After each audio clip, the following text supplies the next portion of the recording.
ความอยากเป็นผู้เบียดเบียนชีวิตของเราความอยากเป็นเหตุให้เกิดความทุกข์ความอยากเป็นอุปสรรคเป็นปัญหาต่อการปฏิบัติธรรมความอยากเป็นเชื้อโรคเป็นไวรัสทำให้จิตเราอ่อนแอทำให้ใจเราอ่อนแอทำให้กายเราอ่อนแอแต่พวกเราทั้งหลาย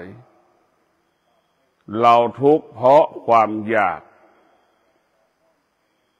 ตราบใดถ้าเรายังมีความอยากความทุกข์ก็ยังปรากฏอยู่ความอยากนั้นเกิดจากตาความอยากนั้นเกิดจากหูความอยากนั้นเกิดจากจมูกความอยากนั้นเกิดจากลิ้นความอยากนั้นเกิดจากกายความอยากนั้นเกิดจากจิตเราจะเห็นได้ว่าความอยากมันเกิดขึ้นที่อายตนะทั้งสิ้นตาไม่ได้เห็นหูได้ยินหูได้รับรู้ก็เกิดความอยากในพวกเราทั้งหลายเราจะเห็นว่าความอยากนั่นมันเป็นธรรมชาติของมนุษย์หรือมันเป็นปกติของมนุษย์ที่มีความอยากมนุษย์ที่มีสติก็จะหยุดหาวิธีการหยุดยั้งความอยากได้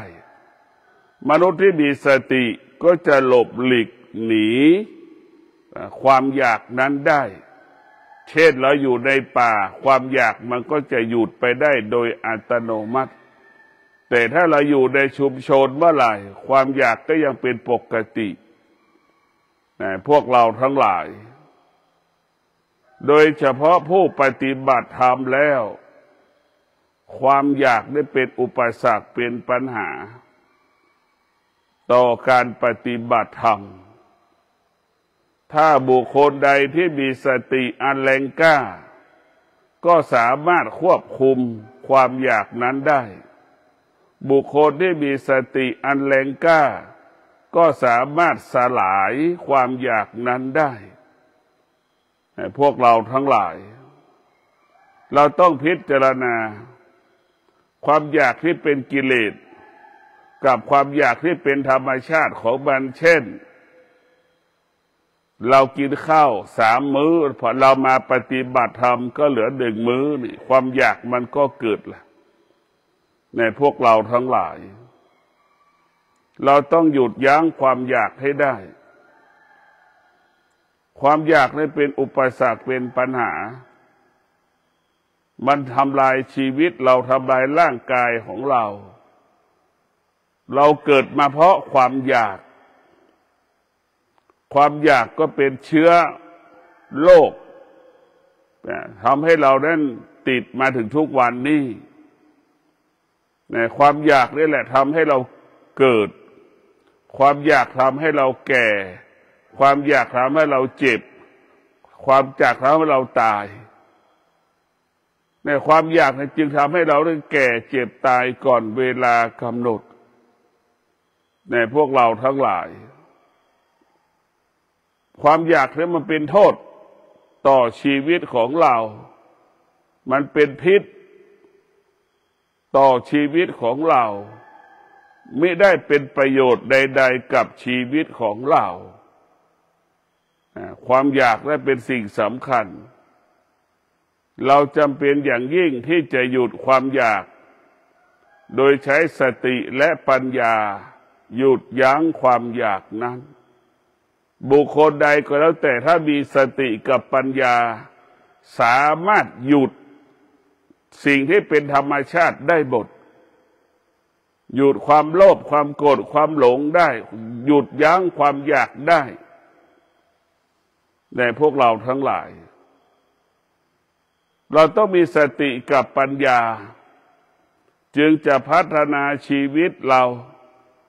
หรือเราจะเดินผ่านพ้นความอยากนั้นได้เราต้องมีสติกับปัญญาเมื่อเรามีสติกับปัญญาแล้ว ความอยากมันก็จะสลายไป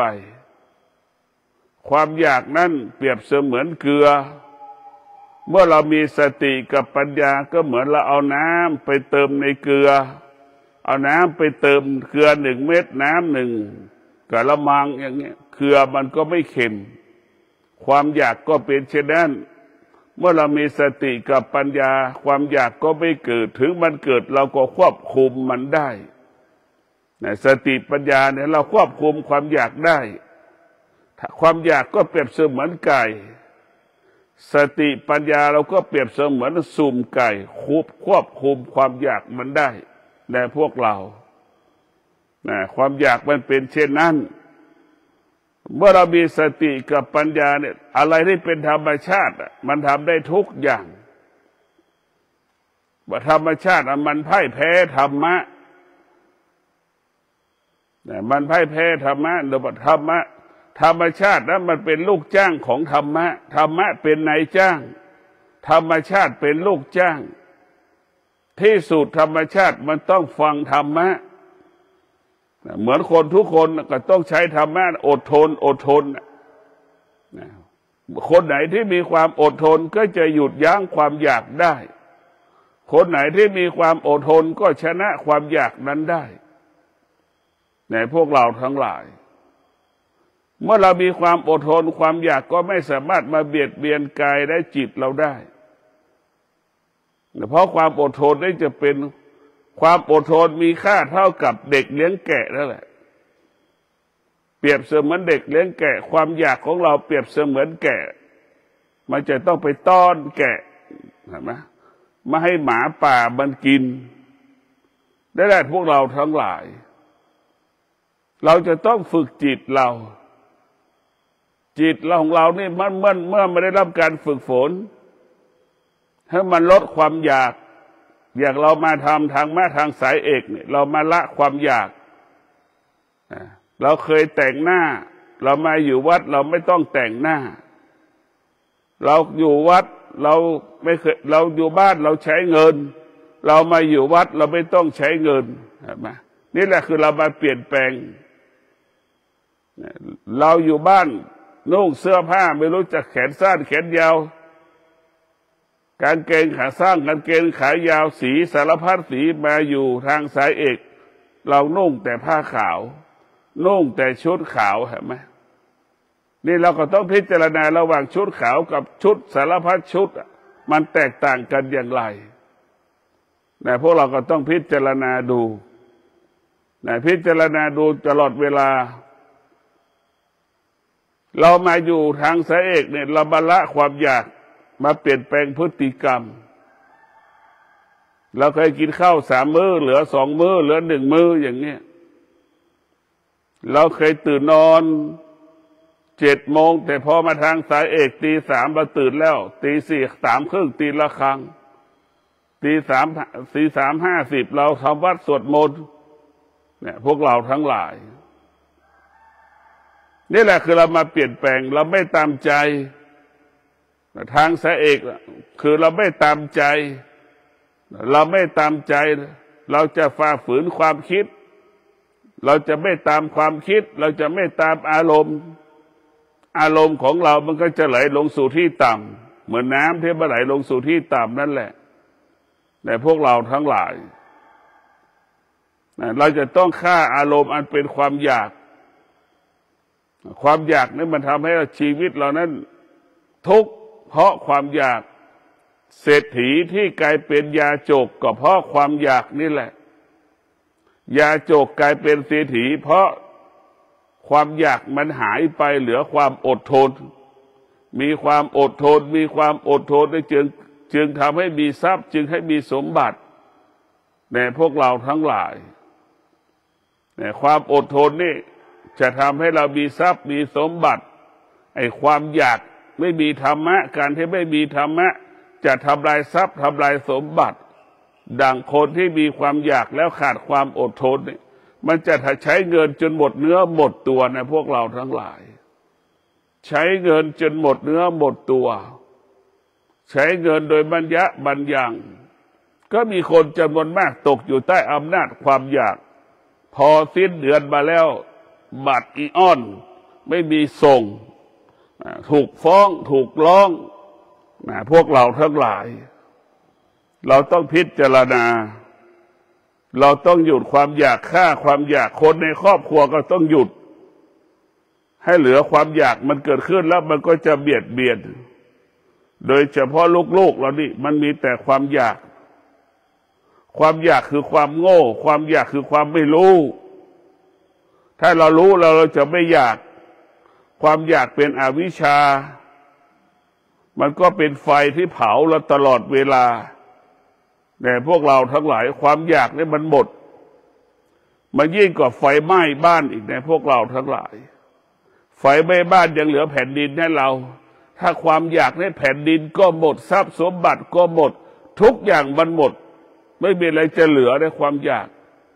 เห็นไหมคนติดยาเสพติดหมดทุกอย่างพวกเราทั้งหลายอะไรก็ขโมยไปหมดจนไม่มีอะไรให้มันเหลือขโมยในบ้านนั่นแหละความอยากมันมีพลังและมันมีอานุภาพมันเบียดเบียนชีวิตเราตลอดเวลาเบียดเบียนทรัพย์สมบัติเราตลอดเวลาทำให้เราอึดอัดหงุดหงิดเบื่อหน่ายรำคาญอยู่ตลอดเวลาเพราะความอยากนี่แหละไม่มีใครบ้างเกิดมาไม่มีความอยากมันไม่มีเพราะความอยากเป็นธรรมชาติถ้าธรรมชาติจะหมดไปสิ้นเมื่อเรามีธรรมะพวกเราทั้งหลายความอยากทั้งหลายเปรียบเสมือนความอยากทั้งหลายเปรียบเสมือนหญ้าเปรียบเสมือนหญ้าความอดทนเปรียบเสมือนคนที่ถางหญ้าเราจะต้องใช้ธรรมะไปถางหญ้าจนถึงที่สุดหญ้ามันก็หมดสิ้นไปจากแผ่นดินที่เราจะปลูกเกษตรพืชผักสวนครัวต่างๆแต่พวกเราทั้งหลายเราจะต้องทำลายความอยากด้วยสารพัดโดยเฉพาะความอดทนโดยเฉพาะวิริยะภาคเพียรนี่แหละดังคำว่าความอดทนก็ดีวิริยะภาคเพียรก็ดีเป็นหลักเป็นกฎการแก้ปัญหาการพัฒนาเราจะพัฒนาสิ่งใดสำเร็จได้ก็เพราะความอดทนและวิริยะภาคเพียรพวกเราทั้งหลายเราจะทำอะไรก็แล้วแต่เมื่อเรามีสติมีสัจจะมีวิริยะมีขันติแล้วทุกอย่างจะเรียบร้อยเรียกว่าเรียบร้อยในพวกเรามันจะเกิดความเรียบร้อยอยู่ตลอดเวลาก็ขอให้พวกเราได้มีโอกาสได้พิจารณาว่าความอยากนี่มันไม่มีตัวมันไม่มีตนแต่มันก็ปรุงแต่งให้มีตัวมีตนได้ความอยากทั้งหลายนี่สำคัญที่สุดความอยากทั้งหลายหิวข้าวนี่ก็ยังไม่มีก็มีความอยากอยู่หิวข้าวเนี่ยแต่ความอยากของราคะความอยากของกามนี่เป็นความอยากที่ยิ่งใหญ่เป็นความอยากที่น่ากลัวที่สุดเราความอยากของราคะความอยากของกามนี่มันจะต้องหยุดโดยหยุดอะไรเราก็หยุดการกินอาหารให้เหลือน้อยลงเรากินอาหารน้อยลงนี่แหละทำให้เรานั่นลดความอยากได้อะไรที่เป็นราคะอะไรที่เป็นตัณหานี่กามะแต่สำคัญที่สุด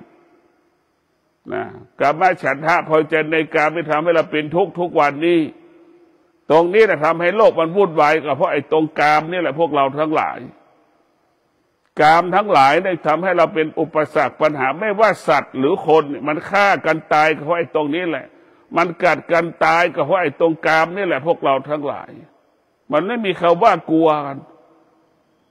มันเป็นความอยากที่น่ากลัวที่สุดมันมีพลังและมีอานุภาพยิ่งกว่าไวรัสอื่นๆอีก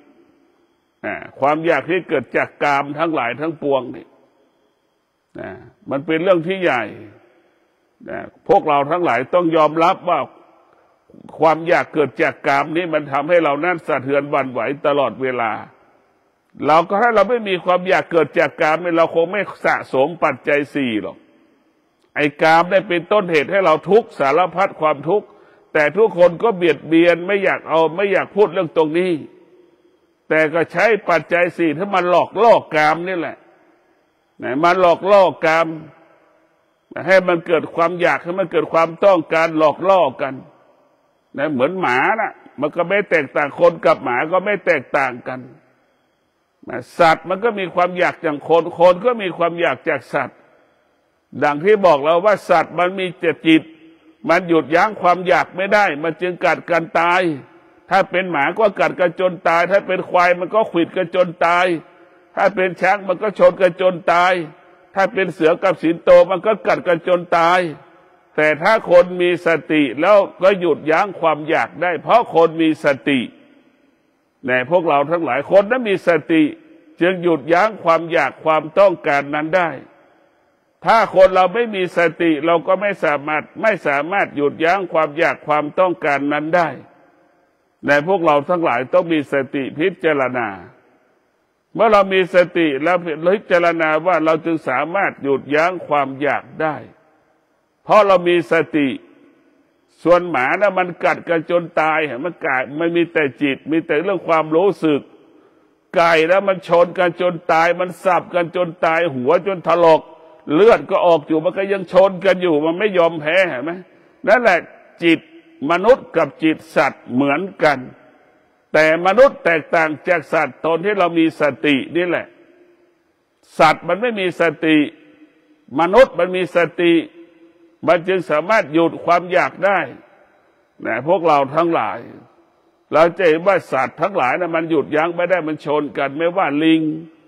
ไม่ว่างัวควายช้างม้าทั้งหลายนี่ไอ้เรื่องกามทั้งหลายนะมันเป็นเรื่องใหญ่ที่สุดความใคร่ทั้งหลายเนี่ยทำให้เราทุกข์ทรมานลำบาก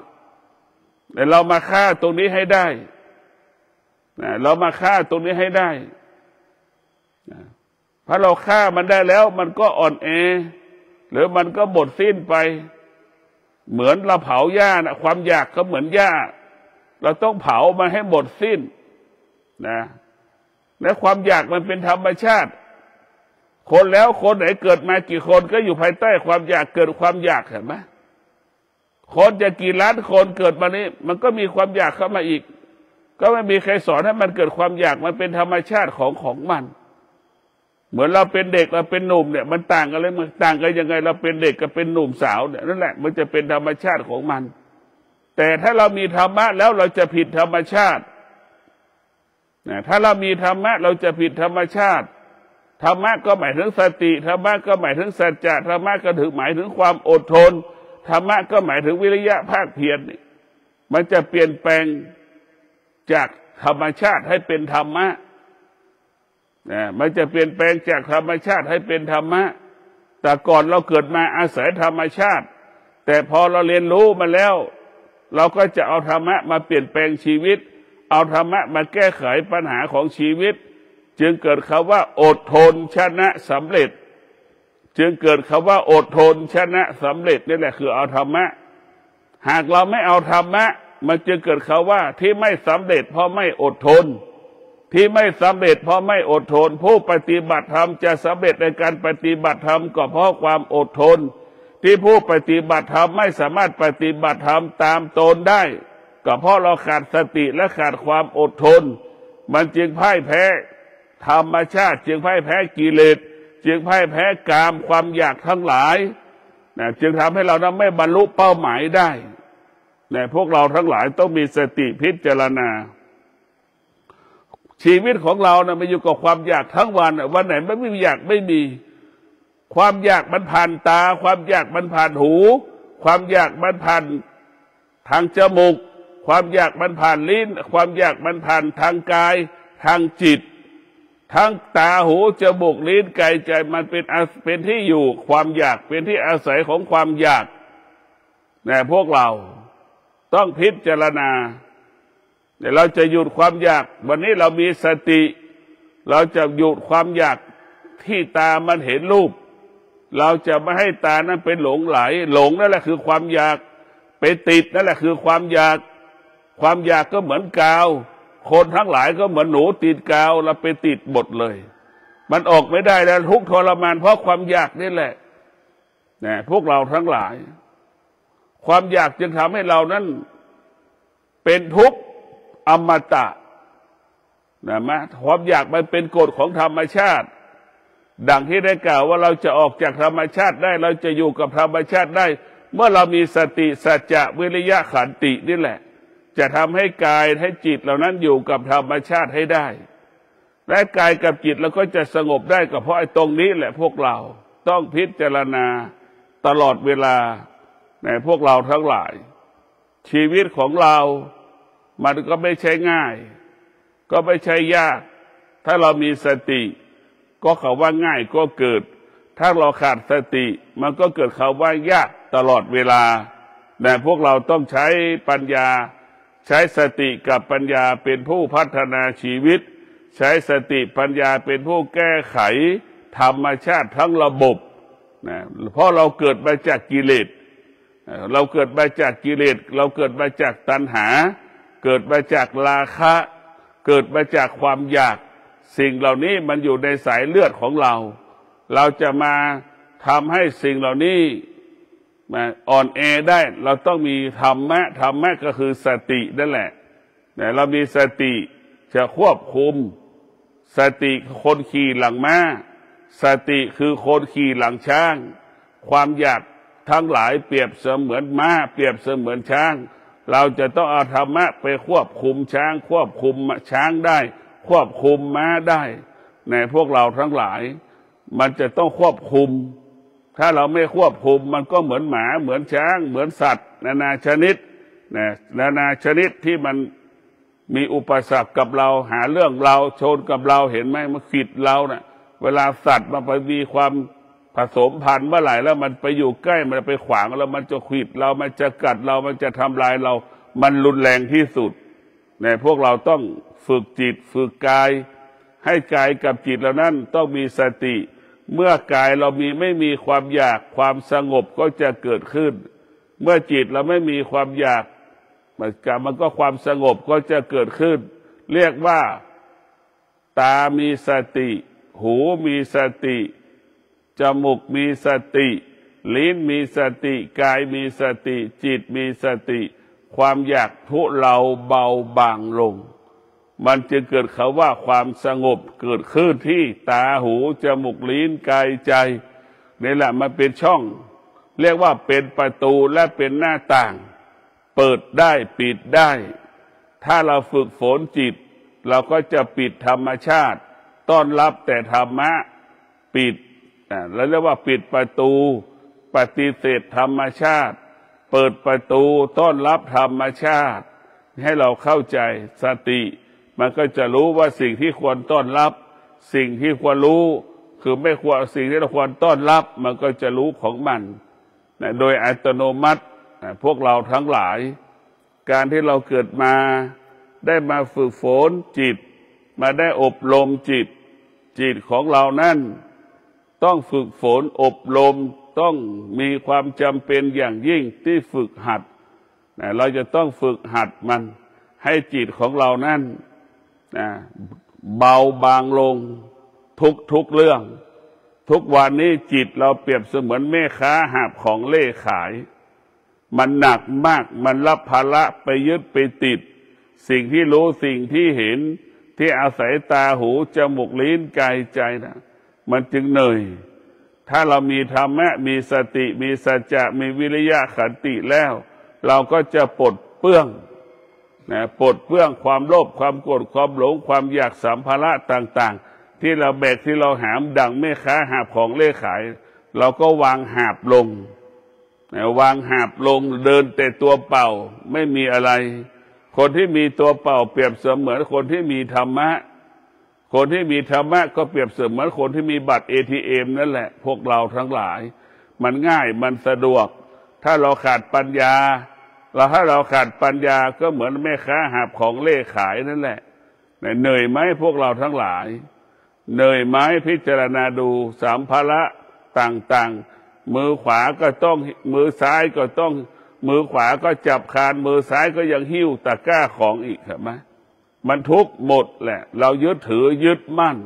ดังแม่ค้าหาบของเล่ขายมันเป็นทุกข์ในความทุกข์ของแม่ค้าถ้าทั้งหลายมันทุกข์มันของแม่ค้า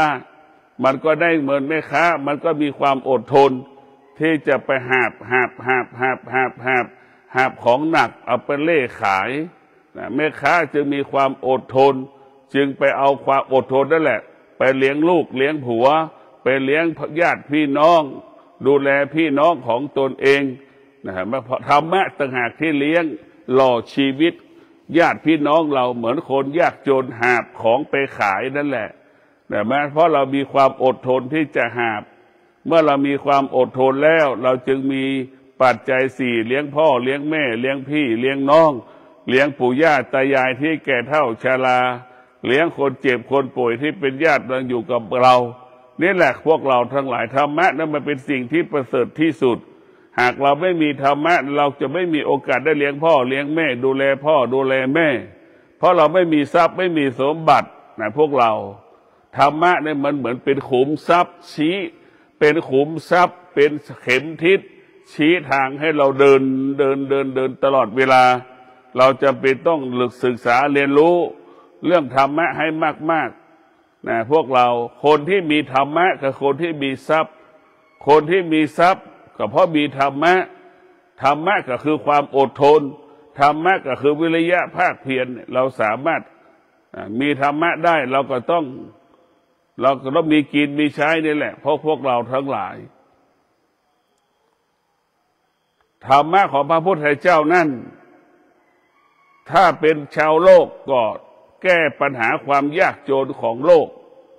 ประชาชนโลกมีความยากจนถ้าประชาชนของโลกมีความอดทนแล้วความยากจนก็หมดไปจากโลกใบนี้ในพวกเราทั้งหลาย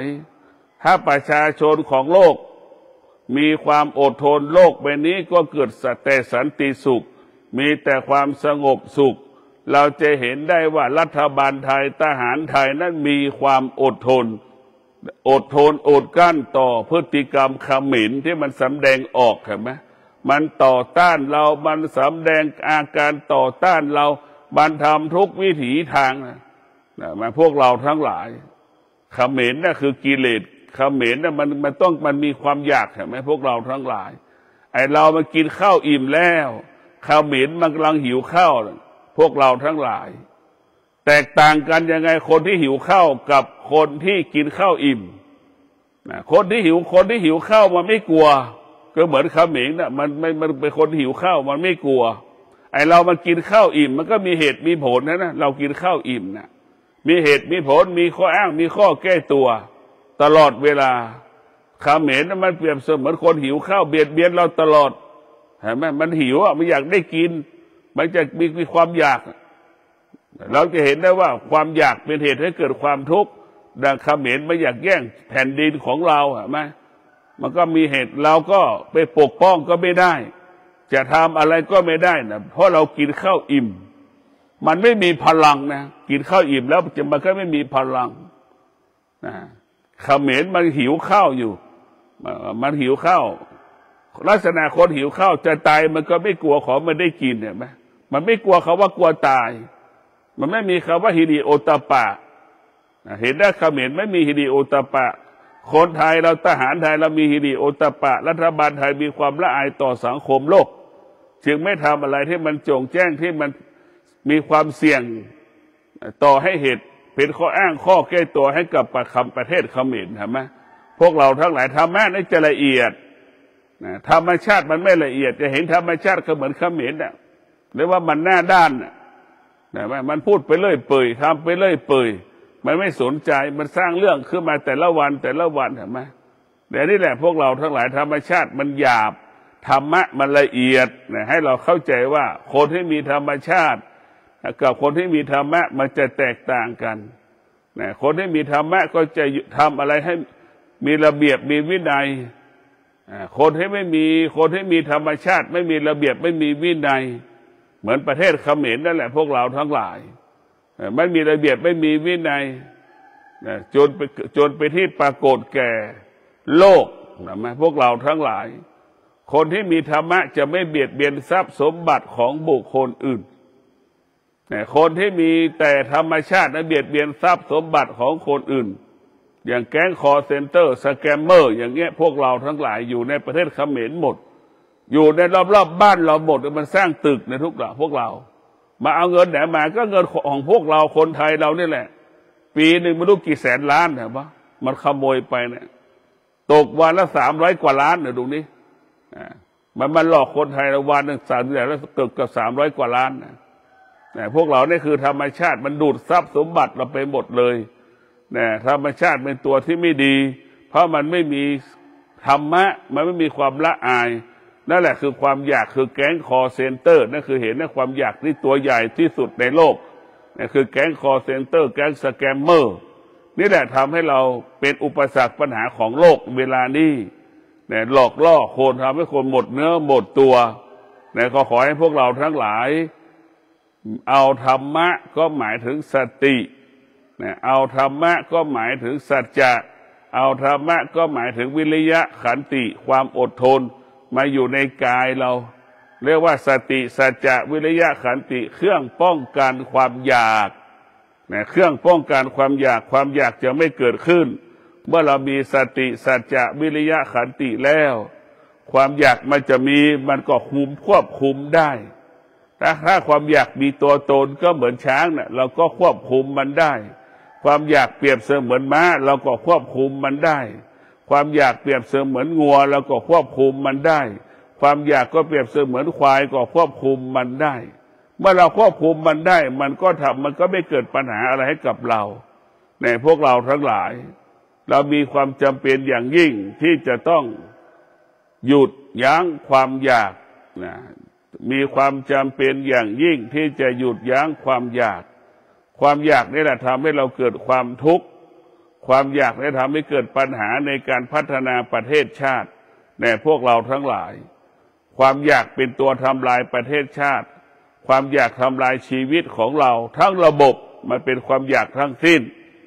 ถ้าเรามีสติมีสัจจะมีวิริยะขันติแล้วเราจะแก้ไขปัญหาความโลภความโกรธความหลงความอยากได้ง่ายได้สะดวกเพราะมันเป็นพลังเนี่ยมันเป็นพลังงานที่ไม่มีคำว่าหมดยิ่งใช้ยิ่งมียิ่งใช้ยิ่งมียิ่งใช้ยิ่งเพิ่มในสติสัจจะวิริยะขันติธรรมะของพระพุทธเจ้ายิ่งใช้ยิ่งเพิ่มยิ่งใช้ยิ่งมี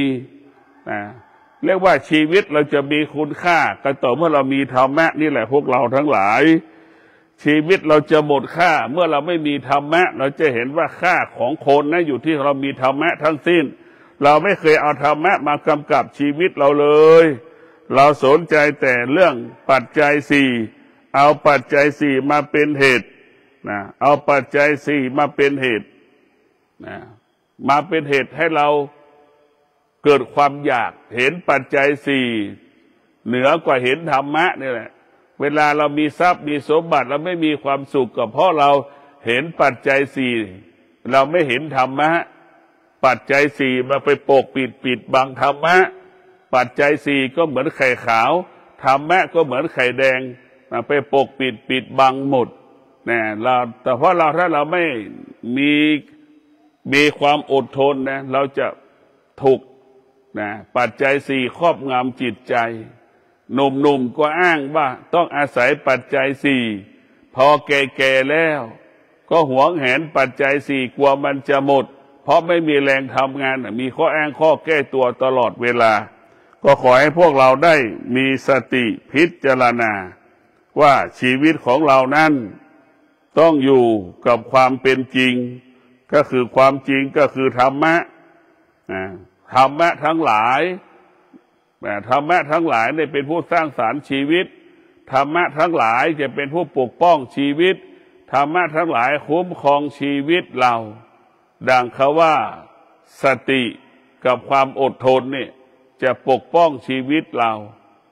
ความอดทนก็ดีสติก็ดีเปรียบเสมือนยามเฝ้าบ้านนั่นแหละเหมือนคนเฝ้าบ้านไม่ให้คนภายนอกเข้ามาสู่ในบ้าน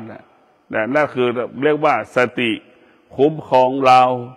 เราอย่าเป็นผู้คุ้มครองทรัพย์สมบัติของเราคุ้มครองชีวิตของเราสติกับความอดทนนี่ถ้าเราขาดสติกับความอดทนชีวิตเราก็ไม่มีความหมายคำว่าสำเร็จจะไม่เกิดขึ้นพวกเราทั้งหลายเราต้องการความสำเร็จเราต้องมีสติสัจจะวิริยะขันติท่องไว้เลยว่าสติสัจจะวิริยะขันติความสำเร็จจะเกิดขึ้นกับบุคคลทุกคน เมื่อคนไหนมีสติมีสัจจะมีวิริยะขันติแล้วความสำเร็จก็จะเกิดขึ้นกับบุคคลนั้นพระพุทธเจ้าได้เป็นพุทธเจ้าก็เพราะสติสัจจะวิริยะขันติพระอรหันต์ทุกรูปทุกองค์ได้เป็นพระอรหันต์ได้เพราะสติสัจจะวิริยะขันติมันเป็นหัวใจของคำว่าสำเร็จสำเร็จถ้าเราไม่มีสัจจะแล้วข้อเดียวมันก็จบแต่พวกเราถ้าเรามีสัจจะแล้วนี่เราก็จะประสบแต่คำว่าสำเร็จสัจจะมีค่าดังพระพุทธเจ้าสัจจะมีค่าเท่ากับอาจารย์สัจจะมีค่าเท่ากับแม่ถ้าเรามีสัจจะแล้วมันจะเตือนเราไหนบอกว่าจะตื่นแต่กลับไม่ตื่นไหนบอกว่าจะไม่แอบกินอาหารไม่แอบกินขนมเนี่ยมันก็ยังกินอยู่เนี่ยคือเราไม่มีสัจจะเพราะความอยากมันเกิดขึ้นแอบกินขนมอีกแอบซื้อของมาไว้ในห้องอันนี้แหละพวกเราทั้งหลายความจริงมันปกปิดไม่ได้นะความจริงมันปกปิดไม่ได้ทำในที่ลับมันก็เราก็รู้ว่าเป็นความจริงในทางคนไม่เห็นคนไม่รู้มันก็เป็นความจริงนี่แหละความจริงมันเหมือนเรารู้เฉพาะของเราอะปกปิดคนอื่นได้แต่ปกปิดตัวเราไม่ได้เนี่ยพวกเราทั้งหลายปกปิดคนอื่นได้ปกปิดสิ่งอื่นได้แต่ปกปิดตัวเราไม่ได้เพราะฉะนั้นความจริงนี่สำคัญที่สุดเราจะทำดีก็ดีไม่จะทำไม่ดีก็ดีกลางคืนกลางวันเนี่ยเราจะรู้ของเราต้องรู้เรื่องความจริงถ้าเราหลงความจริงก็ไม่ใช่ในพวกเรานะเกิดแก่เจ็บตายเนี่ยมันเป็นความจริงแต่ถ้าเราขาดปัญญาเราก็จะไปหลงไม่อีกนะเหมือนลูกบางคนหลงแม่หลงพ่อเอาพ่อแม่ไปรักษาจนหมดเนื้อหมดตัวที่ดินกี่แปลงไปจำนองไปจำนำไปขายหมดเพื่อเอาพ่อแม่เอาพ่อไปรักษาพ่อรักษาแม่เห็นไหมอันนี้แหละพวกเราเรียกว่าขาดปัญญาเราคนที่ขาดปัญญาจะอยู่กับความรู้สึกอยู่กับความคิดเราจะเห็นได้คนที่มีธรรมะจะอยู่กับความเป็นจริงไม่มีใครไม่แก่ไม่มีมันก็จะคิดแบบนี้ไม่มีใครไม่เจ็บไม่มีใครไม่ตายไม่มีใครไม่เป็นโรคไม่มีแม่พวกเราไม่จะเข้าใจว่าจะเป็นโรคมันก็ตายไม่เป็นโรคมันก็ตาย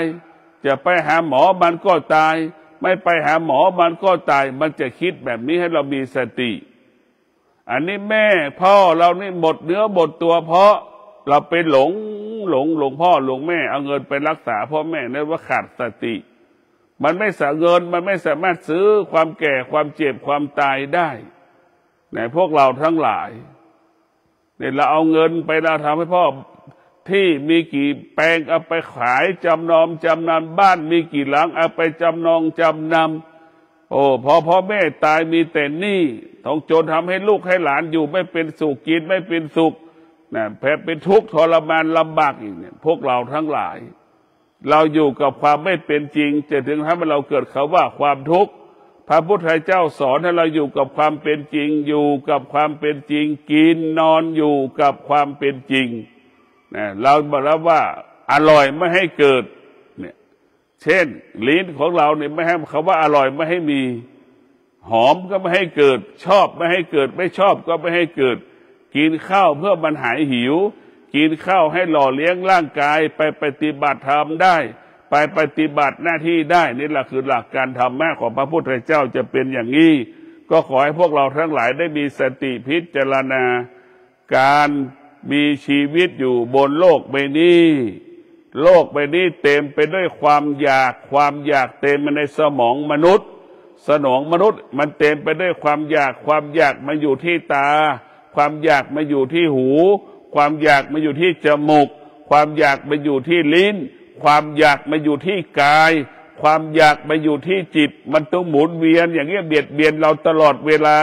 มันก็เปลี่ยนกันอย่างนี้แหละไปในห้างซูเปอร์มาร์เก็ตไปที่ไหนก็แล้วแต่ไปเซ็นทรัลความอยากมันก็เกิดไปโซนรองเท้าอยากได้รองเท้าไปโซนเสื้อผ้าอยากได้เสื้อผ้าไปโซนเครื่องประดับอยากได้เครื่องประดับไปโซนโทรศัพท์ก็อยากได้โทรศัพท์นี่คือความอยาก มันไม่มีคำว่าจบไม่มีคำว่าสิ้นก็ขอความสุขสวัสดีจงเกิดแก่ท่านทั้งหลาย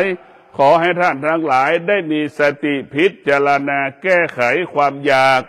ระงับความอยากยุติความอยากกายวาจาใจเราสงบสุขด้วยความอยากสุขเป็นพิษสุขด้วยความอยากสุขนั่นเป็นไฟมันเผาไหม้เราต้องสุขด้วยสมาธิเราต้องสุขด้วยสมาธิสุขด้วยธรรมะมาเหมือนนรกสุขด้วยธรรมะก็เหมือนมะม่วงที่มันสุกนั่นแหละคาต้นนั่นแหละสุกแล้วมันเกิดมันไม่เป็นพิษไม่เป็นภัยต่อชีวิตของเราสุขด้วยธรรมมีคุณประโยชน์ต่อเราสุขด้วยธรรมสร้างสรรค์ชีวิตเราขอให้พวกเราทั้งหลายเอาความสุขจากธรรมมาเป็นความสุขแต่ความสุขจากธรรมนั้นเป็นความสุขที่บริสุทธิ์ก็ขอให้ท่านทั้งหลายมีสติในการดำเนินชีวิตของเรามีสติก็ทำลายความอยากละความอยากอยู่เหนือความอยากไม่ตามใจความอยากไม่ไหลไปตามกระแสอารมณ์ความอยากเราจะควบคุมความอยากได้ชีวิตเราก็ปกติขอเจริญพร